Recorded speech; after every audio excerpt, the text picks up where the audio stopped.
이제 상처가 들어가지 않게 절단면을 소독한 다음에 이렇게 심으면 또 이렇게 꽃대를 올립니다. 그렇게 하는 방법도 있어요.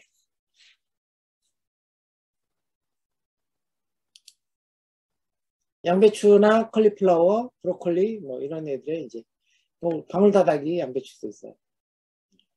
이런 것들도 아까 얘기했듯이 양배추는 이걸 저장을 했다가 다시 심을 때는 여기를 십자로 칼집을 내줍니다. 그래야 이 사이로 벌어지면서 장다리가 올라오게 되죠. 그리고 이제 브로콜리나 컬리플라워도 마찬가지로 이렇게 되게 꽃이 이렇게 펴 있는 상태로 저장을 하면 안 돼요. 이 이건 브로콜리는 우리가 꽃대를 먹는 거잖아요. 컬리플라워도 마찬가지고. 그래서 이 꽃대가 형성되지 않은 포기를 저장을 해야 됩니다. 그랬다가 이제 이듬해 봄에 이 꽃대가 형성되게 해야 돼요. 방울다다기 양배추도 마찬가지입니다. 방울다다기 양배추 같은 경우는 얘네들 이 밑에서 이렇게 꽃들이 옆으로 싹 피거든요. 얘네들도 마찬가지로 가을에 이렇게 심었다가 뿌리째 저장했다가 심으면 이 사이사이에서 꽃대를 내게 됩니다. 그때도 꽃대 사이가 너무 이제 비좁게 이렇게 꽃대가 나올 만한 그런 공간이 없다 싶으면 칼집으로 작게 이렇게 내줘야 꽃대가 나오게 됩니다. 케일은 이제 그냥 잎사귀 작물이기 때문에 일반적으로 이제 뿌리째 보관하게 되고요. 그 다음에 컬리플라워도 이 뿌리 줄기, 이 줄기 자체하고 뿌리를 잘 저장했다가 이른 봄에 심어서 꽃대를 올리게 됩니다. 이건 그냥 한번 보시고요. 되게 이제 갓 같은 경우는 이게 이제 뿌리가 굉장히 빈약하기 때문에 갓을 가을에 이렇게 선발해서 저장하기는 쉽지 않아요. 뿌리의 양분이 많지 않기 때문에 특히 이제 뿌리갓이나 이런 것들은 뿌리가 굉장히 튼실하기 때문에 뿌리를 저장이 가능하지만 일반적인 갓들은 저장하기가 쉽지 않습니다. 그래서 이른 봄에 파종해서 씨앗을 받는 방법을 선택을 하셔야 됩니다. 그 다음에 이제 백합과 채소입니다. 우리 마늘, 양파, 파, 쪽파, 부추. 대개는 이제 뭐 영양채로 이렇게 하는 것도 있지만 이제 양파나 부추처럼 이렇게 씨앗을 파도 그렇죠. 씨앗을 이제 채종하는 것들이 있습니다. 되게 이런 부추는 단일성이고 이 양파하고 이 그 대파는 장일성이에요. 그래서 부추는 꽃이 항상 가을에 피죠. 가을에 피고 양파나 대파는 봄에 핍니다. 장일성과 단일성 조건을 잘 이제 알아두셔야 됩니다. 그래서 이제 해무기로 이제 채종을 하고 일부 이제 뭐 포기 나눔, 영양체죠. 뿌리를 이제 포기 나눔하는 형태로 이렇게 재배를 하기도 합니다. 이것도 이제 재배를 위해서는 양파가 여러 품종이 있다고 싶으면 이제 격리 조치를 따로 아까 망실을 한다고 그랬죠. 방충망을 해서 이렇게 해야 되고요. 그리고 양파는 특히 이제 그 총채벌레라고 해서 양파 씨앗을 굉장히 좋아하는 애들이 많습니다. 그래서 되게 이제 그런 것들을 잘 관리하기 위해서도 조기에 이렇게 방충망, 촘촘한 방충망을 해주는 게 좋고요. 보통 이제 양파를 채종하기 위해서는 이제 순양파라고 그러죠. 뾰족하게 생긴 양파. 얘네들은 심지 않고요. 이게 우리가 암수가 있는 게 아니라 당대에 꽃대를 올리려고 했던 애들이 순양파예요. 그러니까 얘네들은 이미 꽃대를 올리기 위한 에너지를 쓰는 애들이거든요. 그러니까 얘네들은 씨앗 받기 위해서 쓰지 않습니다. 암양파를 되게 심어야 돼요. 그래서 암양파를 심어 놓으면 얘네들이 이제 새끼치기도 해요. 물론 새끼치기도 하면서 꽃대를 올립니다. 순양파는 절대 꽃대를 못 올려요. 새끼치기만 합니다.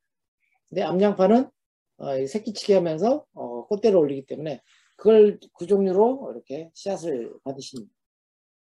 여기 보면 이제 따로 이렇게 씨앗을 했는데 보시면 양파 씨앗도 똑같아요. 대파 씨앗하고 모양은 비슷하게 이렇게 달립니다.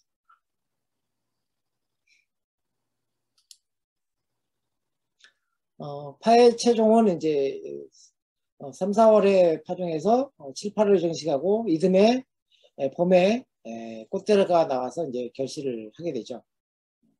그래서 파 종류는 이제 조선파하고 외대파 사이에 이렇게 꽃가루가 굉장히 많이 날라들어요. 그래서 저희가 이제 수집할 때 보면 이건 조선파도 아니고 외대파도 아닌 그런 특이한 그런 파를 발견한 적도 있어요. 그래서 조선파만으로 별도로 이렇게 격리 재배를 할 필요가 있습니다.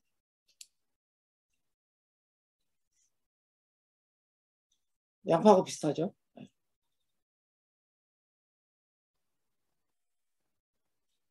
그리고 이제 부추는 이제 6월에 낮이 길고 기온이 높아질 때 진행됐다가 7, 9월에 이제 꽃이 피고 이제 씨가 맺는 그런 특징이 있고요. 부추도 이제 여러 형태의 이제 부추들이 있기 때문에 이것도 남꽃가루 바지를 하니까 격리가 필요한 종자입니다.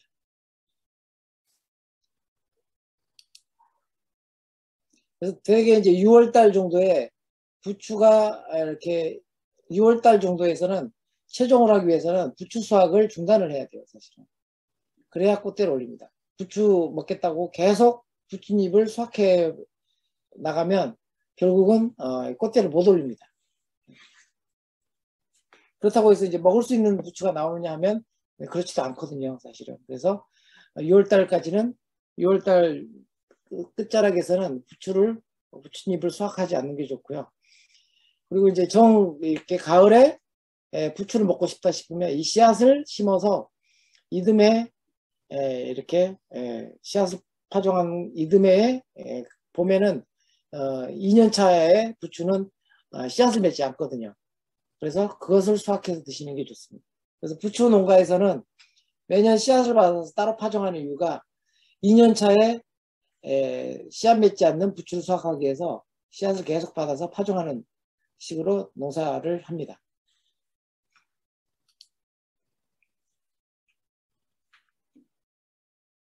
부추 같은 경우는 이제 검정색이기도 하고 해서 이게 건조시키는데 너무 오랜 시간이 걸리면 안 되기 때문에 이게 짧은 시간에 건조를 마쳐야 됩니다. 다음은 이제 사냥과 채소.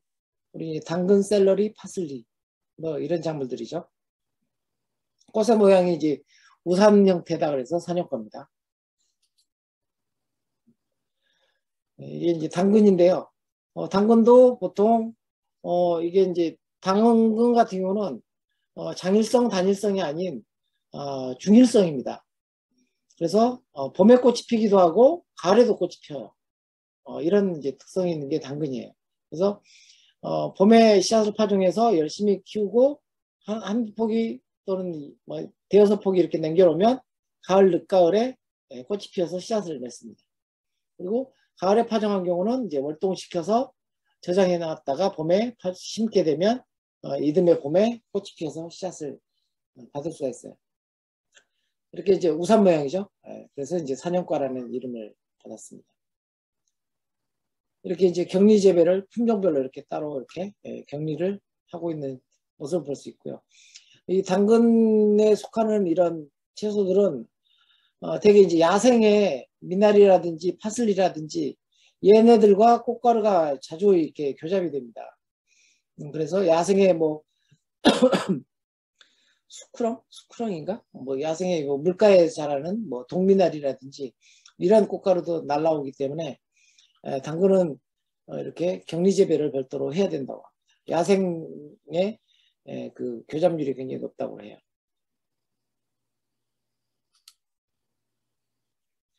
태양을 보시고요. 이게 이제 800m 이상 격리. 그러니까 결국 이제 망실을 하는 수밖에 없죠.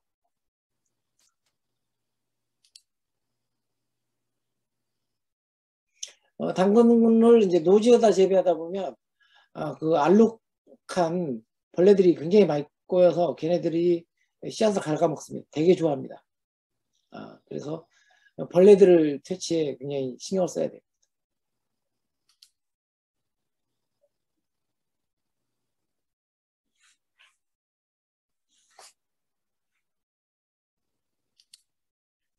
보시고요.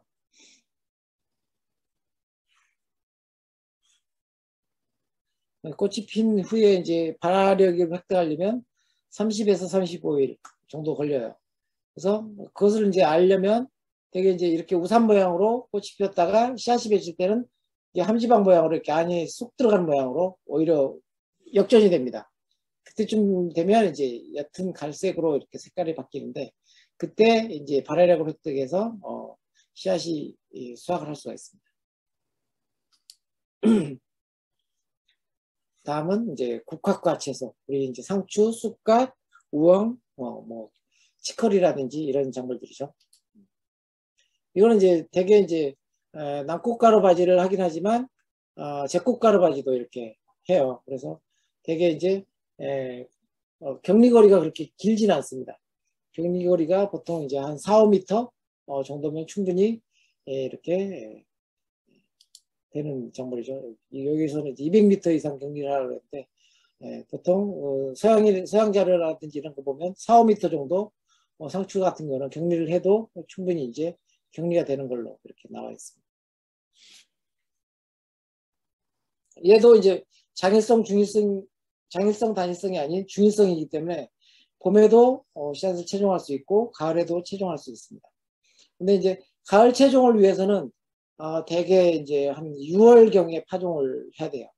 되게 이제 상추가 재배되기 적당한 온도가 9월이 돼야 비로소 이제 상추가 재배할 수 있는 온도가 되는데 이때 이제 파종하게 되면 꽃대를 못 올리는 경우가 굉장히 많습니다. 그래서 상추는 만약 가을에 채종해야 된다 싶으면 6월 정도에 파종을 해야 되고요.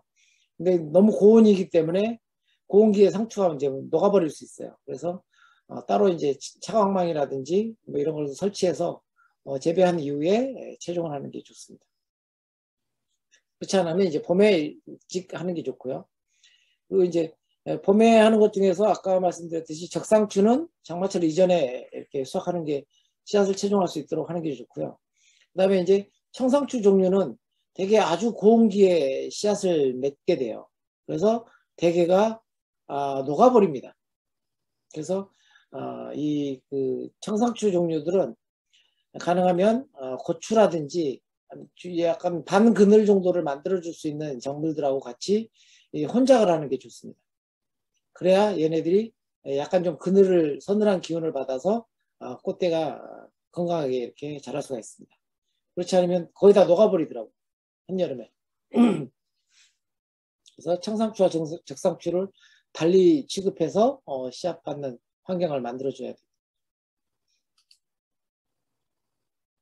돼요. 결구상추는 아까 말씀드렸듯이 십자로 이렇게 갈라줘서 꽃대가 올라올 수 있도록 해주는 필요가 있고요.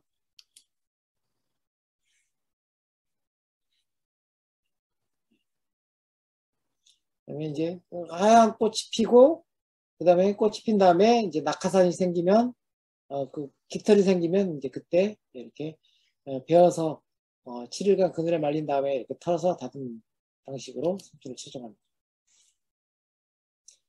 쑥갓도 이제 보통 우리가 이제 재배하는 방법이 꽃을 보기 위해서 이제 재배를 하는 게 아니라 되게 수확을 하기 위해서 하기 때문에 이 생장점 단위로 이렇게 수확을 열심히 해주면 굉장히 많이 꽃눈이 형성이 됩니다.